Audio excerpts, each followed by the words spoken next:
मालदीव की एक मंत्री के प्रधानमंत्री नरेंद्र मोदी पर दिए गए विवादास्पद टिप्पणी के बाद दोनों देशों के बीच विवाद पैदा हो गया है। पीएम मोदी के लक्षद्वीप दौरे के बाद उनके शेयर की गई तस्वीरों पर मालदीव की मंत्री मरियम शहूना ने अपमानजनक टिप्पणी की थी, जिसके बाद यह विवाद शुरू हो गया। फिर दो दूसरे मंत्रियों ने पीएम मोदी के विरोध में टिप्पणी की। इस बढ़ते विवाद के बीच federation of western India cine employees यानी FWICE ने सभी फिल्मकारों और निर्माताओं से मालदीव को बायकॉट करने की अपील की है। बॉलीवुड सेलेब्स और फिल्म मेकर्स के फेवरेट लोकेशन में से एक मालदीव में क्या अब फिल्मों की शूटिंग नहीं होगी? यह सवाल पिछले कई दिनों से लोगों के जहन में चल रहा है और federation of western India cine employees यानी FWICE ने PA प्रेस जारी कर मालदीव में शूटिंग करने को लेकर फिल्म मेकर से अपील कर डाली। इसके साथ उन्होंने एक सलाह भी दी है। आपको बता दें कि FWICE ने प्रेस रिलीज जारी कर लिखा कि विश्व स्तर पर सम्मानित प्रधानमंत्री नरेंद्र मोदी को लेकर मालदीव के नेताओं ने जो अपमानजनक टिप्पणी की है, उसके विरोध में FWICE ने मालदीव का बायकॉट करने का फैसला किया है। प्रेस रिलीज में मालदीव के 3 मंत्रियों की ओर से अपमानजनक बयान के बारे में बताते हुए लिखा कि मालदीव के 3 मंत्रियों की ओर से अपमानजनक बयान पर भारत और मालदीव के बीच बढ़ते तनाव को देखते हुए मीडिया और इंटरनेट इंडस्ट्रीज में यानी कि इंटरटेनमेंट इंडस्ट्री में काम करने वाले वर्कर्स, टेक्नीशियन और आर्टिस्ट का सबसे पुराना लोकप्रिय निकाय FWICE विश्व स्तर पर सम्मानित पीएम नरेंद्र मोदी को लेकर मालदीव के मंत्रियों के गैर जिम्मेदाराना और गलत टिप्पणियों की निंदा करता है।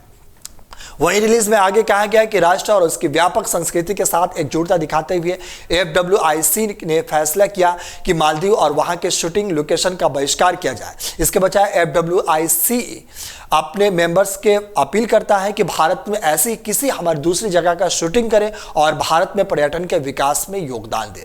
दरअसल प्रधानमंत्री नरेंद्र मोदी ने लक्षद्वीप के दौरान वहां के टूरिज्म को प्रमोट किया तो गूगल पर लक्षद्वीप को लेकर सर्च बढ़े। इसके बाद कई सोशल मीडिया यूजर्स ने लक्षद्वीप की तस्वीरें शेयर करनी शुरू कर दी और ये बात होने लगी कि जब हमारे ही देश में इतनी खूबसूरत जगह है तो छुट्टियां बिताने और कहीं जाने की क्या जरूरत है। इसके बाद मालदीव के 2 मंत्रियों ने विरोध में टिप्पणी की। इसके बाद यह विवाद इतना बढ़ चला गया कि मौजूदा सरकार में मंत्री मरियम शहूना ने आपत्तिजनक टिप्पणी कर दी, जिसकी आलोचना के बाद उन्हें अपने ट्वीट डिलीट करनी पड़ी। इसके अलावा मालदीव के 2 और एक नेता मलाशा शरीफ और महजूम माजिद ने भी प्रधानमंत्री नरेंद्र मोदी को लक्षद्वीप को लेकर जो तस्वीरें शेयर की थी उन पर अपमानजनक टिप्पणी कर दी। सीनेट के मेंबर जाहिर रिमेट ने भी ऐसे ही अपमानजनक टिप्पणी की। उसके बाद में यह विवाद लगातार बढ़ा हुआ है। मौजूदा सरकार की तरफ से अपना पक्ष रखते हुए सोशल मीडिया पर लिखा गया कि जो भी टिप्पणियां भारत पर की गई है वो मालदीव सरकार का रुख नहीं है। इसके बाद खबरें यह भी आई कि मौजूदा सरकार ने मरियम समेत 3 नेताओं को सस्पेंड कर दिया है और इस तरीके से मालदीव ने अपने मंत्रियों पर एक्शन लिया है। उसके बाद मालदीव सरकार के मंत्री यानी कि राष्ट्रपति मोहम्मद मोइजुद्दीन दौरे पर गए हुए हैं। अगर आप ये वीडियो YouTube पर देख रहे हैं तो हमारे चैनल को सब्सक्राइब करें और बेल आइकन को दबाना ना भूलें। अगर आप Facebook पर ये वीडियो देख रहे हैं तो हमारे पेज को लाइक करें।